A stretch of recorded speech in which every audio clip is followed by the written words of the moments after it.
guys, it's Wyld Bells. Welcome to another edition of Starting Out Solitary. We are continuing on with week 239, where we're talking about spirit infused and spirit imbued and haunted things, and whether or not we use them in our practice and our thoughts and feelings about that. First of all, I'd like to apologize for last week. I couldn't get logged on because I was on vacation, so I'm back. So let's talk about this week's subject. I'm going to come at this from a different perspective, seeing as how I am primarily Kemetic, and some within the Kemetic reconstruction sphere do something that's called opening the mouth. It's a ceremony in which the spirit of gods or people in death rites are allowed to speak or breathe, and you leave them offerings for both Lower and Upper Egypt and things like that. So none of my beautiful statues back there have had this ceremony done, but there are others within the community which it is done.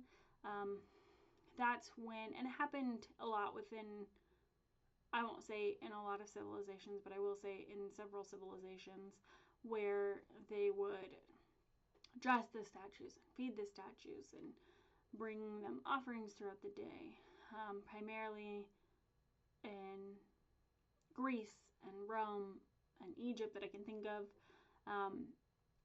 There's also some similarities within Psalm 51, but that's a whole another topic for my Judaic Christian friends.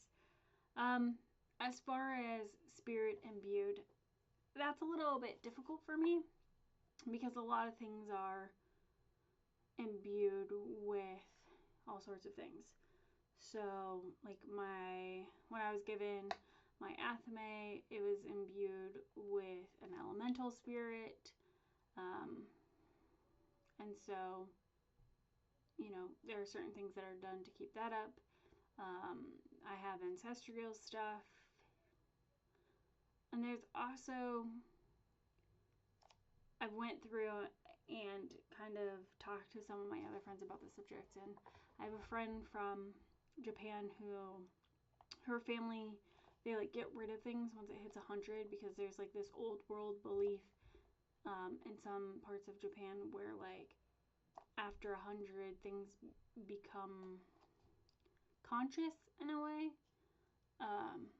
And so for me, I find that I tend to find the spirits within all the things that I work with, whether it be the spirit of an animal whose bones I use.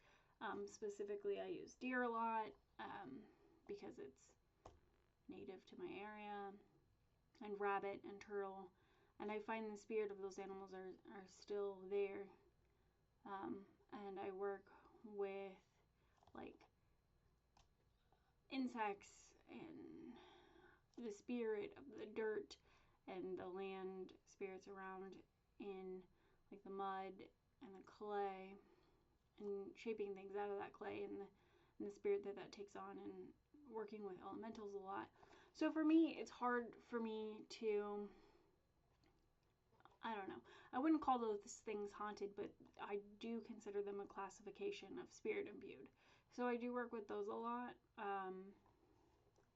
I have no problem doing that. I wouldn't say that I have anything that's haunted per se in my house. And when I was a kid, I did have a haunted doll. It was super creepy. And I mean, I was probably my daughter's age, so I was probably 8 or 9, and it was very creepy. It would move itself, and it would say things during lightning storms. It was very weird. It was one of those dolls that would talk, but even after you would take the batteries out and stuff, it would still talk. It was very strange. That beautiful doll is no longer with me. She's living her best life somewhere else. I don't really remember what happened to that doll, but I remember being very, very creepy and very, very scary to me when I was a child. So I don't go out of my way to find haunted things or to use things that have that negative spirit situation happening. But as far as spirit imbued or things that like you call down a spirit for. Like, I use those frequently, and it's just part of my practice. And a lot of, skeptics will say, oh, it's just an inanimate object, but that is a very deep subject for me, and I tend to believe that everything has a spirit to it, I guess is what I'm going to say. So I actively use them, and I think it's lovely to do so and pay honor and homage to those things. So I will see you guys next week when we talk about pushing magic towards children and adults. And that one's definitely going to be interesting. So thank you so much for tuning in. In the comments below, let me know what you guys think about this.